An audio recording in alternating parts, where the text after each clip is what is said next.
Olá, meus irmãos, boa noite. Tudo bem com vocês? Graça e paz. Tudo incrível? Sim, está. Vencemos mais um dia para a honra e glória de Deus. E não é de costume, né? Eu estar aqui, vou gravar um vídeo rápido. Um vídeo só para corroborar com o que eu gravei pela manhã. O amor em um mundo agonizante. Um mundo desesperado. E eu recebi algumas perguntas referente a o que eu trouxe rapidamente sobre uma situação que eu passei, que a senhora adentrou no carro, por eu estar rodando por aplicativo, e ela, de forma agonizante, proliferando, possa-se dizer assim, que as profecias estão se cumprindo e que Jesus está voltando. A mente do religioso é totalmente diferente da mente do cristão. A verdade não está em mim, a verdade está na Bíblia. Ele disse: conhecereis a verdade vos libertará. E quando você entende a verdade vos libertará, não é você deixar de tomar bebida exageradamente, não é você deixar de fazer suas coisas mundanas e você agora está dentro de um templo físico, está professando, né? Dizendo que é cristão. Isso é bom, isso liberta. Mas isso não vai tirar se você não se cuidar interiormente, certo? Conhecereis a verdade vos libertará. Ele está falando da verdade que era ele, ou melhor, que é ele.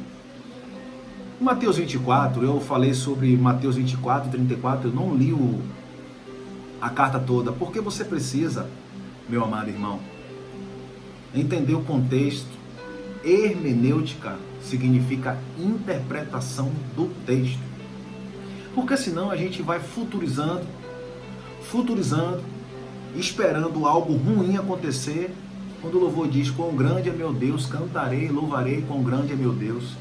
Como Deus é bom o tempo todo e a gente não entende o que significa a grande tribulação o sermão profético de Mateus 24.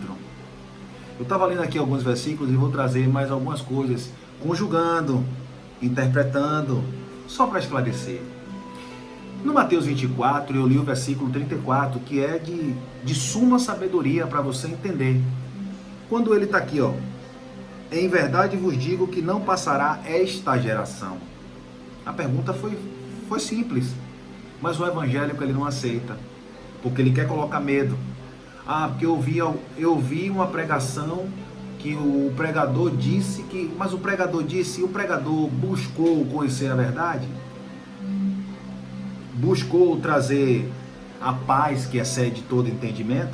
Porque, eu não vou dizer todos, mas a maioria das pessoas que se adentram dentro de um templo físico é com medo do suposto diabo, um ser onipresente, que onipresente só há um, mas ele também é onipresente. Ele nesse momento está na Holanda e está aqui no Brasil. Daqui a pouco ele está na África, está na Inglaterra e está em Feira de Santana. Raciocínio. Então, medo do suposto diabo, medo de ir para o inferno, aonde a Bíblia, o original, porque você precisa estudar e pesquisar, significa inferno, Sheol, lugar dos mortos, Hades. Mas deram a gente um inferno que a gente vai queimar o fogo lá. E medo de perder a salvação. A salvação não depende de você, meu irmão. Não depende de mim. Em Efésios 2,8, quando ele está falando ali, pela graça sois salvo, não sereis por meio da fé. Sois salvo, não sereis, futurizando. Pela graça sois salvo, pela graça sois salvo. Por meio da fé, isto não vem de vós, é um dom de Deus. O 9 diz: não vem por obras para que ninguém se glorie.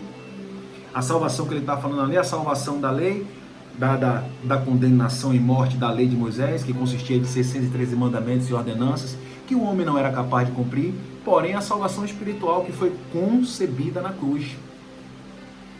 Quando ele disse: está consumado.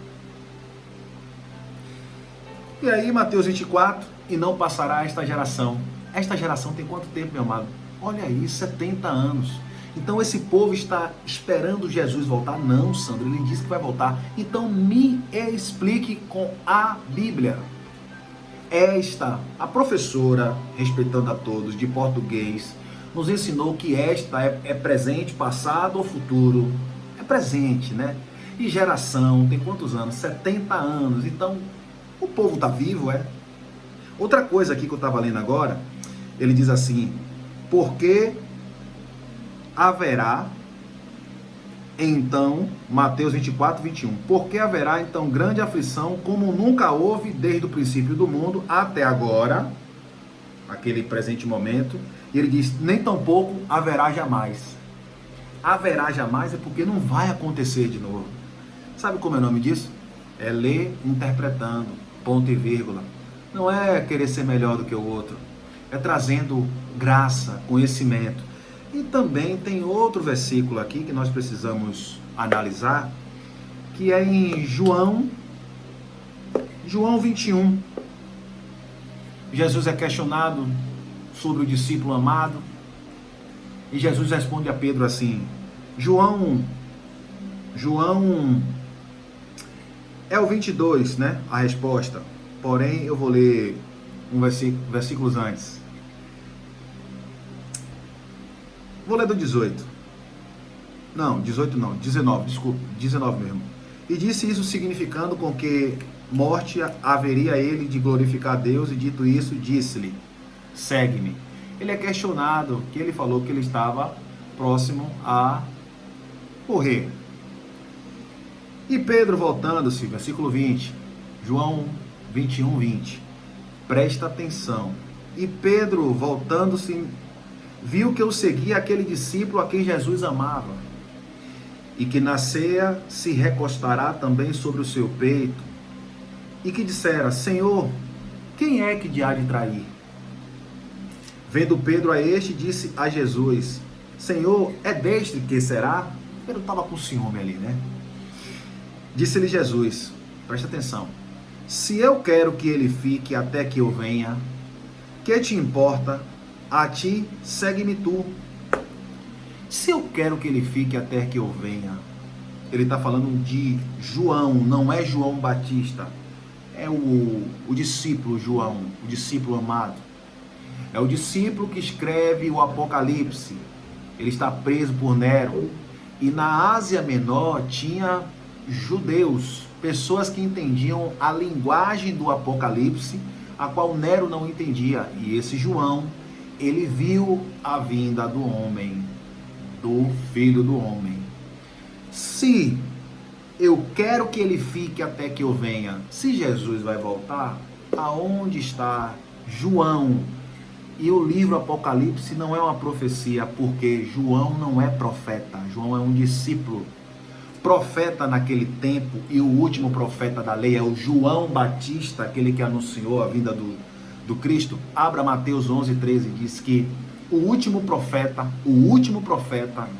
da lei foi João Batista. Então o livro do Apocalipse não é uma profecia futurizando.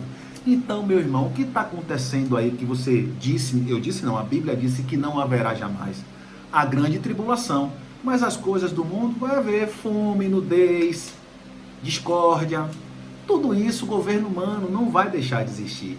Eclesiastes 1,4 diz que uma geração que tem 70 anos vai e outra geração vem e a terra permanece para sempre. Clareza, tenha uma ótima noite, um bom descanso. São apenas 2 versículos. Com clareza, é muito difícil você refutar isso. Não sou eu sou que nem você. Somos iguais. Mas quando eu estudo, a clareza do Eterno vem para que você não fique agoniado. Tem gente, eu conheço muita gente, que na maioria das vezes não se reúnem, não é por causa de Deus, é por causa do homem. Do homem eu falo ser humano. Tudo que vê, espiritualiza, eles são melhores, eles têm a salvação. Se for analisar clinicamente o Mateus 24, ele diz, está vendo esse tempo, não ficará pedra sobre pedra, Atos 17, 24 diz que Deus não habita em templo feito por mão de homens. Mas eu me reúno como igreja, eu não vou à igreja, eu sou a igreja. Então as pessoas ficam assim. Por quê? Porque tem que ter uma barreira para chegar a Deus.